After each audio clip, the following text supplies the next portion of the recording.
Hola amigos y amigas, bienvenidos a un nuevo programa de los Duchos Económicos. Como ustedes ya saben, este es un programa que aborda temáticas referentes al ámbito ambiental, económico y financiero, enfocado siempre en mantener la rigurosidad académica y técnica en cada programa. Siempre contextualizamos la problemática, identificando sus determinantes, planteando soluciones y propuestas de política pública. El tema de hoy abarca un concepto muy relevante en el entorno de la coyuntura. ¿Cuál es este concepto? Es la inclusión financiera. Entender sus beneficios, sus limitaciones y oportunidades que presentan como una herramienta de mitigación de la pobreza y democratización del crédito. Entonces, la inclusión financiera es el acceso a los productos y servicios financieros formales, prestados de manera sostenible, cuyo concepto es de carácter multidimensional, es decir, abarca temas referentes a su oferta, demanda y entorno. Según el Banco Central, a diciembre de 2020, el 79% de la población adulta al menos tiene un producto financiero. Sin embargo, el 62% lo utiliza.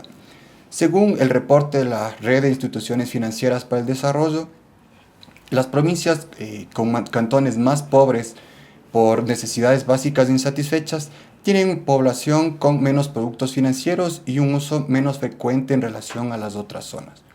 Para profundizar estos aspectos, vamos a tratar los 5 pilares y conceptos para entender la inclusión financiera con Verónica Artola, una distinguida académica profesional con experiencia en el sector público y privado. ¿Cómo está, Vero?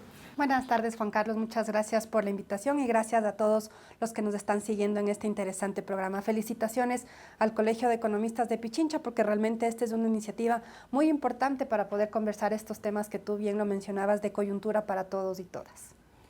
En efecto, Vero, para comenzar la temática, ¿qué es la inclusión financiera? Yo creo que la inclusión financiera ahora, como tú bien lo mencionabas, habla, ¿no es cierto?, del tema de acceso a los diferentes servicios de las instituciones financieras en nuestro país, entendiendo a bancos y cooperativas, pero también, ¿no es cierto?, si bien es el acceso, cómo lo utiliza la gente. Porque muchas veces el problema es que puedes tú como institución financiera poner a disposición de la gente diferentes servicios, pero yo, una mujer rural, no lo puedo utilizar, no sé cómo utilizar o no tengo, ¿no es cierto?, conocimiento de esas bondades. Entonces yo creo que la inclusión financiera es poder tener todos esos elementos para beneficio de las personas. ¿Para qué? ¿Cuál es el beneficio de la inclusión? Porque muchas veces dicen, sí, pero ¿y de qué me sirve la inclusión?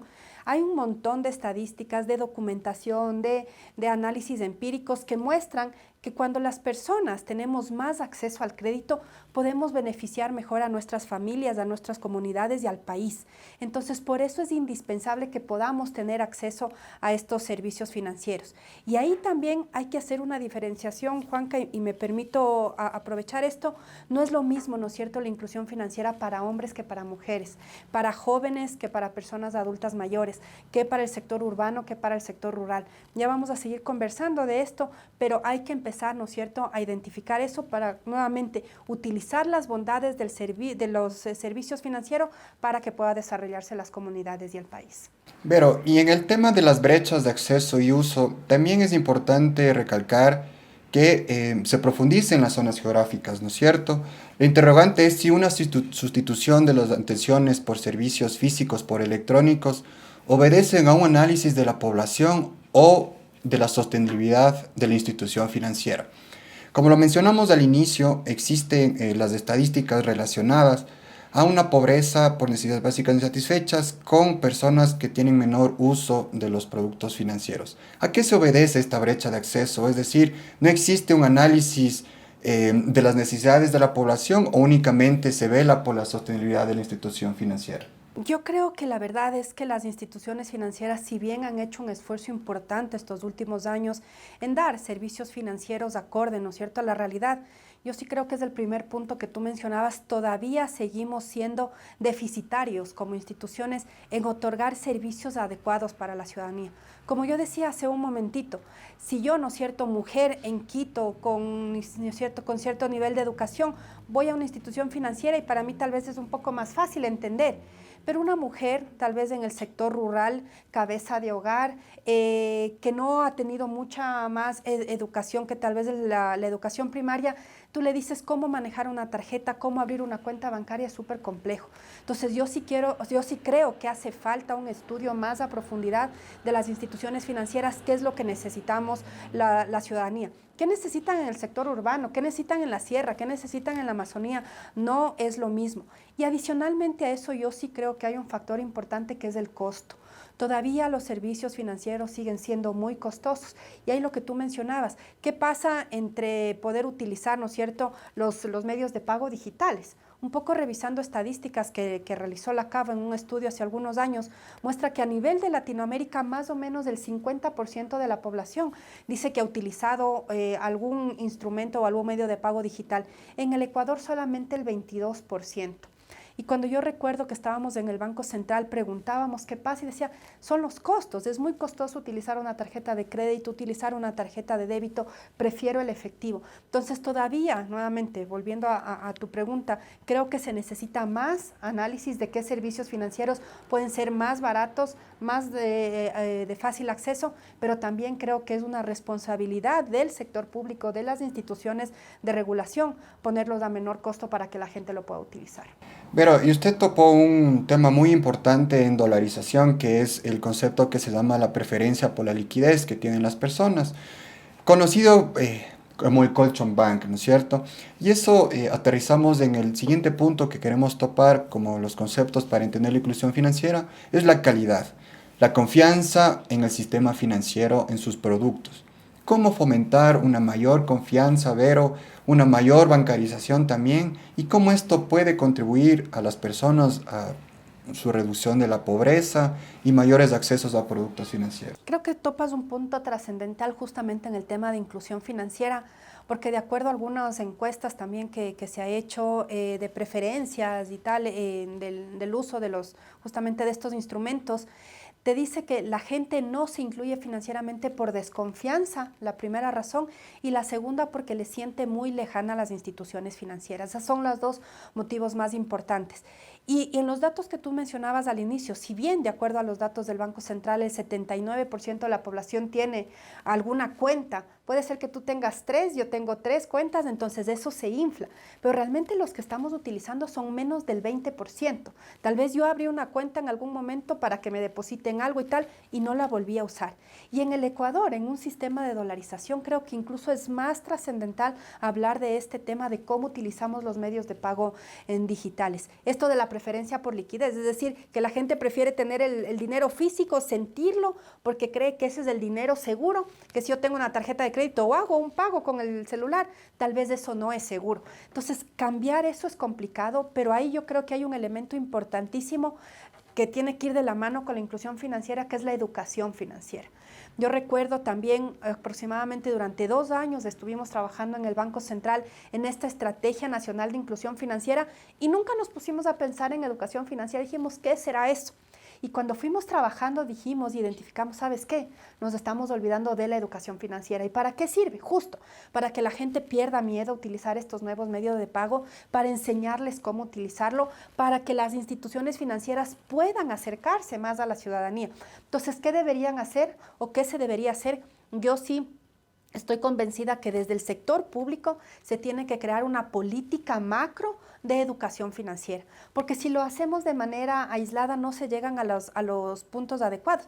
Y eso hay un montón igual de evidencia internacional que te dice, si haces esfuerzos aislados no lo vas a lograr, necesitas una cabeza. Y esa creo que sí es una tarea pendiente, y ahí sí digo que nos quedó pendiente a nosotros en el gobierno anterior y en la administración anterior del Banco Central, que la idea era tener una cabeza que lidere tanto la Estrategia Nacional de Inclusión Financiera y ver estos temas de educación financiera, y lamentablemente un año después no tenemos todavía conformado esa institución que lidere esto. Entiendo que en la Junta Financiera están conversando y están viendo cómo está esta Estrategia Nacional de Inclusión Financiera, pero ya vamos un año. Entonces creo que se necesita eso, tener recursos consolidados, es decir, las cooperativas podrían tener unos recursos para su educación financiera en sus socios, los bancos para sus socios, y un tema tema tercero, y con esto creo que acabo en esta parte, que es importante, la educación financiera desde los niños.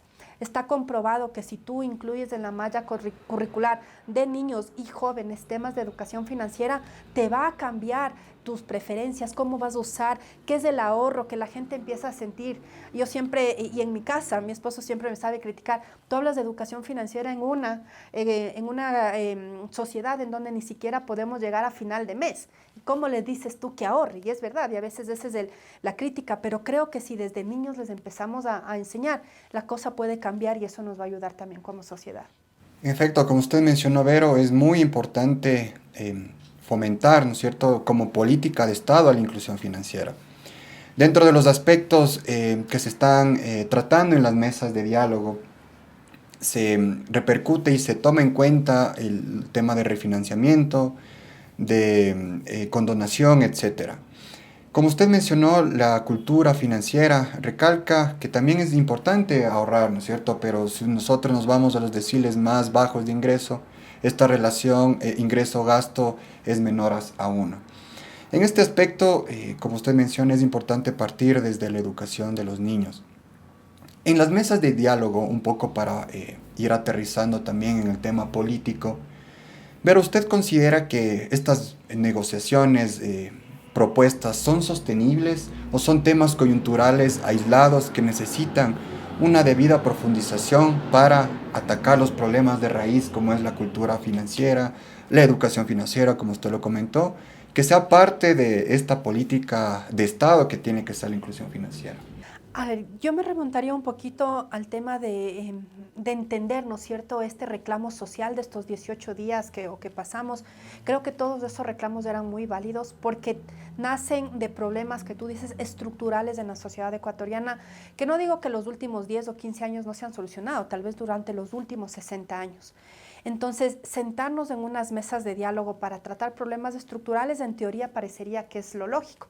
Pero ya en el día a día lo que está pasando, y lamentablemente yo sí creo que estas mesas de diálogo se han vuelto más políticas que realmente técnicas. Yo sí creo que en esas mesas de diálogo faltan actores, es decir, por ejemplo, falta la academia. Yo creo que la academia, por ejemplo, podría ser un actor importantísimo para poner temas técnicos ni para el uno, ni para el otro, ni para la derecha, ni para la izquierda, sino que realmente ayuden, ¿no es cierto?, a cambiar la coyuntura de este país. Los gremios, por ejemplo, ¿no es cierto?, el Colegio de Economistas, el Colegio de Arquitectos, el Colegio, no sé, de diferentes instancias para que con elementos técnicos podamos solucionar.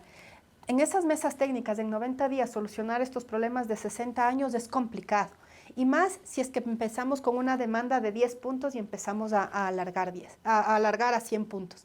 Pero sin querer desmerecer, y que creo que es un esfuerzo interesante e importante, hay ciertos puntos, y específicamente en la mesa del tema financiero, que sí creo que son más políticas coyunturales que estructurales. ¿A qué me refiero?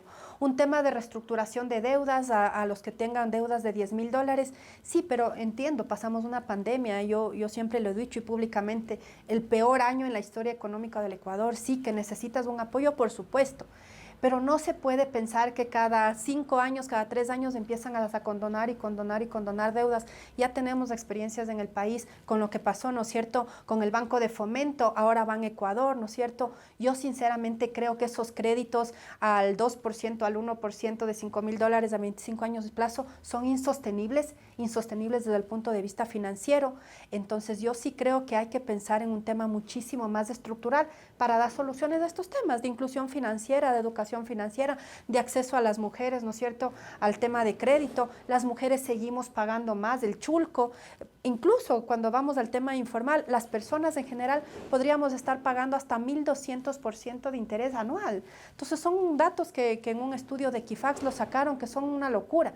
Entonces dice, sí necesitamos arreglar esos temas, pero creo que las mesas de diálogo se están quedando cortas y necesitamos, ¿no es cierto?, otros actores también para que las cosas realmente se puedan solucionar más de raíz.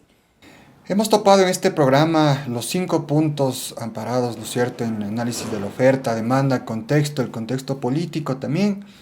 Y vamos a aterrizar un poco ya para responder las preguntas del público que nos hacen llegar. Si bien es cierto, la información es de acceso público, tenemos un reporte que construimos conjuntamente también en el Colegio de Economistas, ¿Qué es la relación de activos entre las cooperativas del segmento 1 y la banca privada? Como ustedes pueden acceder también a la información, a junio de 2022 hay cooperativas que son incluso más grandes que ciertos bancos. Un caso que esto no necesariamente es malo, ¿no? Sino que aquí damos paso a la pregunta que nos hicieron llegar, que es ¿por qué las cooperativas no se vuelven bancos? ¿O por qué los bancos no se pueden volver cooperativas? ¿Cuál es el incentivo que tienen? ¿Y por qué hay estas limitaciones en este tema? Gracias, creo que es una pregunta muy válida. Justamente yo el día de ayer conversaba con mis alumnos de la universidad justamente de este tema, ¿no? De que hay cooperativas que ya son más grandes que incluso bancos pequeños o bancos medianos. ¿Por qué no hay ese incentivo? A ver, yo creo que hay que entender cómo surgió, primero cómo surgió todo este tema de las cooperativas. Recordemos que habían cooperativas antes de la creación de la Superintendencia de Economía Popular y Solidaria que estaban reguladas en el MIES, en el Ministerio de Inclusión Económica y Social. Después salieron, ¿no es cierto?, a la superintendencia y claro, no tenían las mismas regulaciones que los bancos. Los bancos en la superintendencia tienen ciertos, digamos, parámetros distintos. Esa sí ha sido una crítica y creo que el trabajo que están haciendo las actuales autoridades de la superintendencia es muy interesante y muy válido, en el sentido de tratar de que no haya lo que se llama arbitrariedad, ¿no? Este arbitraje normativo de que para unas, a los bancos les tomo unas cosas, para las cooperativas, incluso del segmento 1 unas cosas, del segmento 5 otra. Entonces, ¿por qué no hay este incentivo? Porque están creciendo bien, digamos, las cooperativas, pero tal vez tengo menos regulaciones o menos cosas que cumplir que los bancos. Entonces, por eso no voy a tratar de irme a ese segmento. De todas maneras, de lo que conozco y he conversado con algunas personas del sector justamente cooperativo, sí hay esas voces que dicen, oigan, las cooperativas que antes éramos reguladas por el MIES, volvamos a ser reguladas por la Superintendencia de Bancos. Todavía hay un debate y un debate largo, pero creo que de todas maneras lo que sí es importante es cuidar la salud, ¿no es cierto?, tanto de bancos como de cooperativas. Todavía creo que en el nivel macroeconómico estamos tratando de recuperarnos, si bien el año pasado hubo un rebote, ¿no?, del crecimiento económico. Estamos viendo que estamos desacelerándonos, entonces necesitamos cuidar que el sistema financiero no vaya a tener ningún problema. Entonces todos estos arbitrajes normativos, todos estos temas en estas cooperativas que están creciendo mucho, tenemos que cuidar también para que no haya después una contaminación. Muchos hablamos, ¿no?, que hay un par de bancos en el Ecuador que crecieron tanto y hay críticas, ¿cómo la superintendencia les dejó crecer tanto? Ya hemos visto esa lección, creo que en las cooperativas hay que tener ese mismo control, sobre todo, ¿no es cierto? Y creo que es una realidad que estamos viviendo también en el Ecuador, todo este tema de la financiación de actividades ilegales que de alguna manera permea a través del sistema financiero y necesitamos que esas cooperativas tengan un cuidado muy, muy estricto, ¿no es cierto?, de lo que está pasando, cuáles son todas sus normativas de lavado de activos para que la economía también vaya a tener un control adecuado y más los bancos y las cooperativas. Muchas gracias por su respuesta, Vero. También tenemos otra pregunta que nos hicieron llegar del público, que hace referencia a las empresas, ¿no es cierto? Hemos topado a los consumidores, a los hogares, pero también es importantísimo topar a las empresas. Según información del Directorio de Empresas y Establecimientos del INEC a 2020, se registra que cerraron 36.121 MIPYMES entre 2020 y 2019.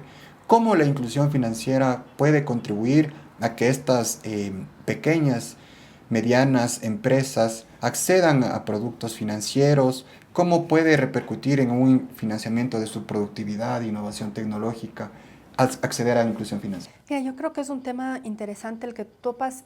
Lamentablemente lo que se ha visto y se vio justamente en los meses, desde enero del 2020, es que el sistema financiero actuó de manera procíclica. ¿Qué quiere decir eso? Empezaba a decaer el ciclo económico y empezaron a cerrar la llave, ¿no es cierto?, de acceder a este crédito y justamente estas pequeñas empresas que necesitan para capital de trabajo no estaban accediendo y por eso quebraron y lamentablemente cerraron y con esto todas las consecuencias en el mercado real de trabajo, desempleo y tal. Entonces, ¿cómo la inclusión financiera puede ayudar?